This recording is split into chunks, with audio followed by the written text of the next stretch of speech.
Most, if not all, launches that you see here will not be direct competitors of 𝗰𝗵𝗻𝗲. So to be able to secure a river-facing 𝗃𝗶𝗱𝗲 is a rarity in itself across the entire Singapore. Alright, here comes the first blockbuster of 2026, and we have none other than 𝗰𝗵𝗻𝗲. I'm sure you have many questions like, is there oversupply given a series of launches in the area, and how are you going to exit in the future given it could be the most expensive amongst all? In particular, I believe many of you will be interested to find out what is a fair premium to pay for the mouth-watering river-facing units. I've done a deep dive research across 20 river-facing developments in Singapore to find out what kind of premium buyers have been willing to pay for such units in the resale market. So if you're looking for a data-driven and unbiased answer, this video is for you. Let's go. By the way, what you are watching now is only possible after many days of research, putting them into a deck, scripting, filming, followed by editing. I'm just a one-man army, and it pains me to see the video gaining very little traction after spending so much time and effort on it. So if this video helps you in any way, I would really appreciate if you can help me by clicking on the like button and subscribing to my channel. It will really motivate me to continue doing more great videos for you. Thank you so much, and back to the video. So 𝗰𝗵𝗻𝗲 is the 5th launch in the area after Robertson Opus, River Green, Promenade Peak and Zion Grand that were launched last year. In addition, there will be one final plot right above 𝗰𝗵𝗻𝗲, and the land will be released for sale very soon in April. Is 𝗰𝗵𝗻𝗲 worth the hype? Let's put it under the test. In case you are not familiar, I use my IPA framework to guide my clients in evaluating a development holistically based on these 5 factors. Number 1, location and amenities. Number 2, facilities and quality. Number 3, demand versus supply in the area. Number 4, pricing versus surrounding developments. And finally, layout, and an overall score will be given at the end. By the way, I've also compiled a list of all the balanced new launch inventory that might still be worth checking out. If you'd like to have a copy of the PDF, just click on the link in the description below and I'll be happy to send it across.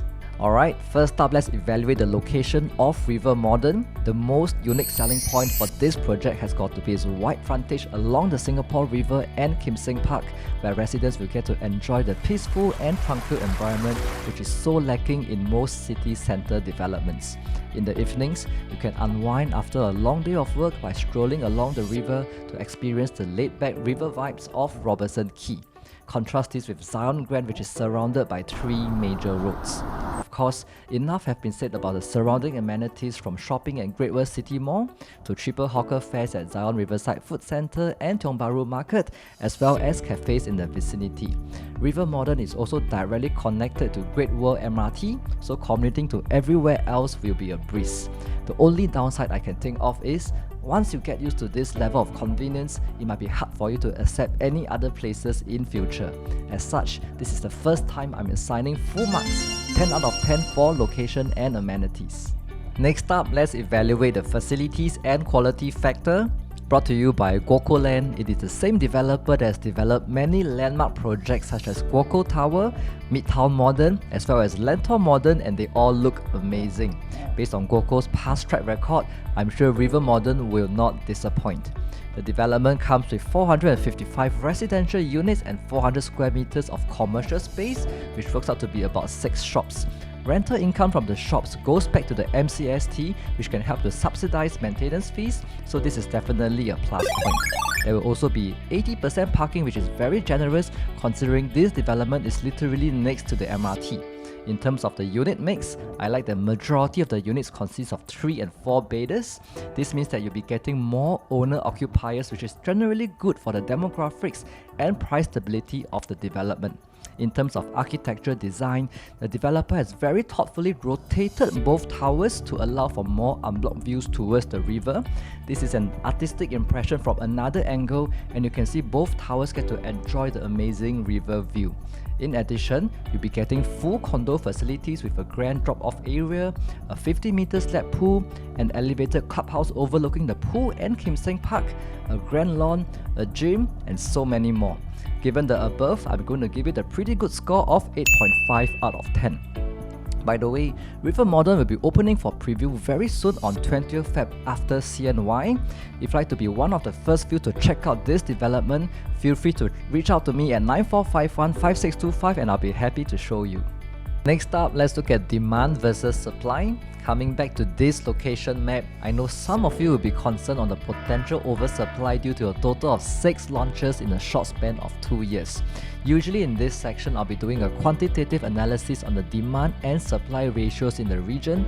However, my approach today will be different because I can tell you most, if not all launches that you see here will not be direct competitors of 𝗰𝗵𝗀𝗀𝗃. That's because if I'm a buyer looking specifically for a home with a peaceful river view, none of these other recent launches will be eligible. Instead, what I did is to compare 𝗰𝗵𝗀𝗀𝗃 against other waterfront facing developments in the CCR, which will more likely be its future competitors. First up, I look at the 3 most recent and comparable developments in the area, namely 𝗃𝗵𝗃𝗃𝗃, Riviere and Rivergate. And you will notice that their harmonized PSF is very similar to 𝗰𝗵𝗀𝗀𝗃 even though they are older developments.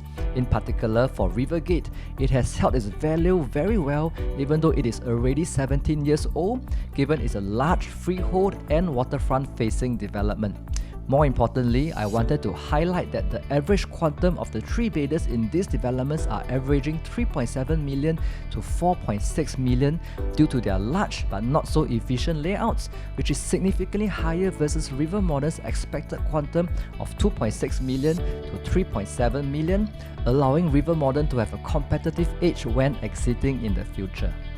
Next, 𝗃𝗏𝗏𝗃 and Robertson Blue are freehold developments at a much lower price point, but these are very boutique developments with hardly any facilities which attract only a very niche group of buyers, so I wouldn't be too concerned about the competition from them. Other than that, we also have River Place, the Quayside and Riverwalk apartments. Honestly, when I was younger, as I walk along the Singapore River and look at all the houses along Robertson Quay, I always dreamt of living in one of those units with full-length windows facing the river. But how time flies, because these are 99-year developments that are already 25 to 35 years old and will be extremely hard to exit in the future. Finally, we also have Mirage Tower, which is a freehold development right opposite 𝗰𝗵𝗀𝗀𝗃.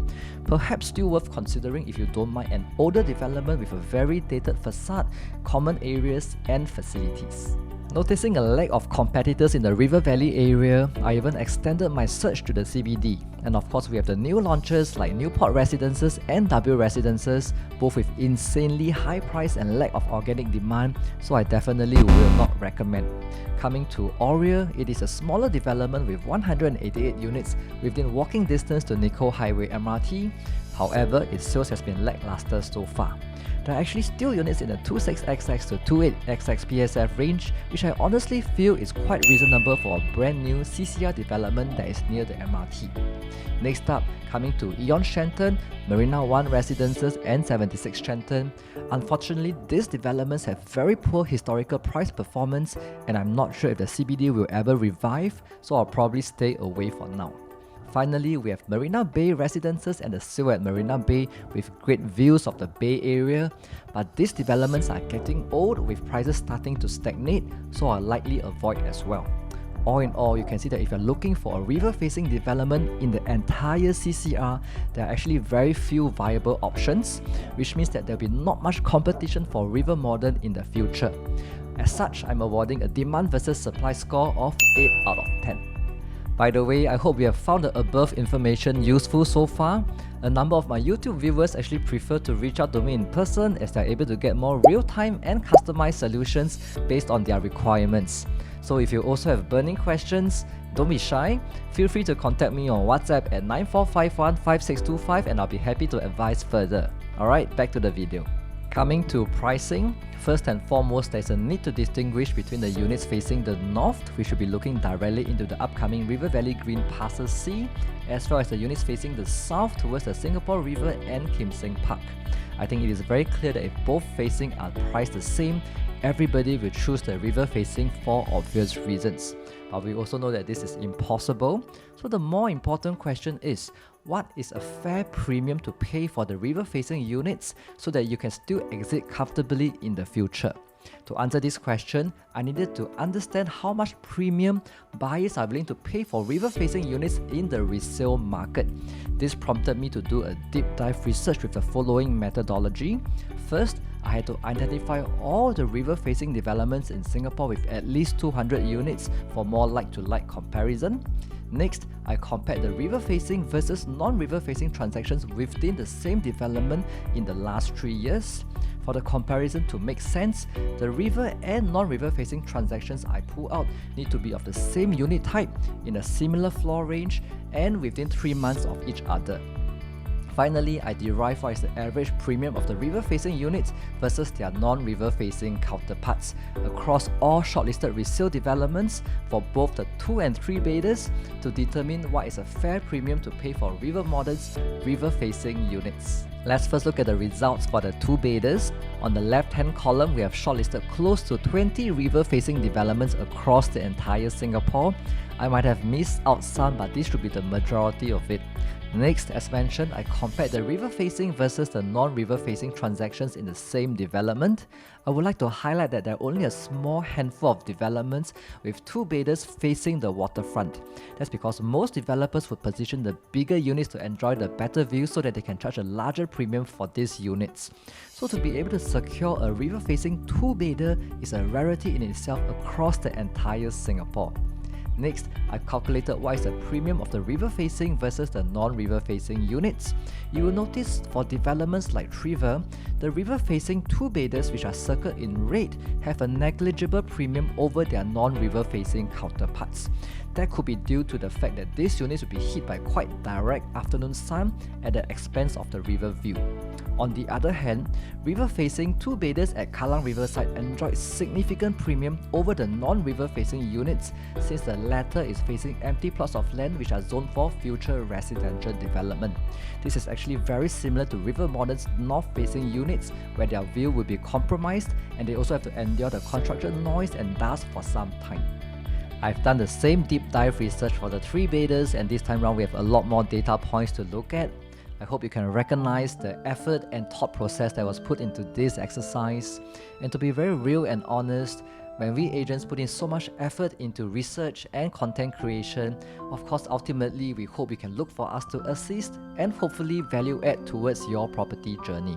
So if you'd like to understand what is a fair premium to pay for the river-facing units at River Modern, and if you like someone who can help you to analyze clearly under pressure on launch day, you know you can reach out to me at 9451-5625. Finally, coming to layout, I would first like to highlight a few floor plans I don't quite fancy. Firstly, we have the 2-bedroom type B2 at 646 square feet. I mean, it's efficient use of space, but I don't quite like the idea of having the kitchen immediately after you open the main door. Plus, you have to be very careful when opening the door to make sure that you don't bang into the person preparing dinner. On top of that, there's some wasted space along the bedroom entrance, and why must they cut off 1/4 of the balcony? It just looks weird. Coming to the 3-bedroom layouts, type C1 at 797 square feet has an open concept kitchen, which is not so ideal, but to make things worse, they put bedroom 3 right next to the kitchen. For type C4, it has a long and narrow balcony which can't really fit a dining table. I can understand why they designed it this way because it gives you a decent view of the pool and river, but you end up having 904 square feet for a 3-bedroom without utility room. Hence, its price quantum will be larger versus other 3 compact in the area, potentially making it harder to exit in the future. My favorite layout amongst the smaller 3 bedrooms will be type C3 at 893 square feet. If I compare against other recent launches nearby, Zion Grand's 3-bedder has a slight advantage due to its enclosed kitchen and naturally ventilated bathrooms. However, it is also possible to enclose up the kitchen and River Modern, and more importantly, it comes with an additional flexi room which makes it a lot more practical from an own stay point of view. Hence, I will go with River Modern for this one. Next, when I compare against Promenade Peak, likewise, PP's layout comes with an enclosed kitchen and a bomb shelter for storage. Its downside will be the fact that it's almost 200 square feet bigger than River Modern, even though the usable area are comparable, making it harder to exit down the road from a price quantum point of view. So I'll also go with River Modern for this one.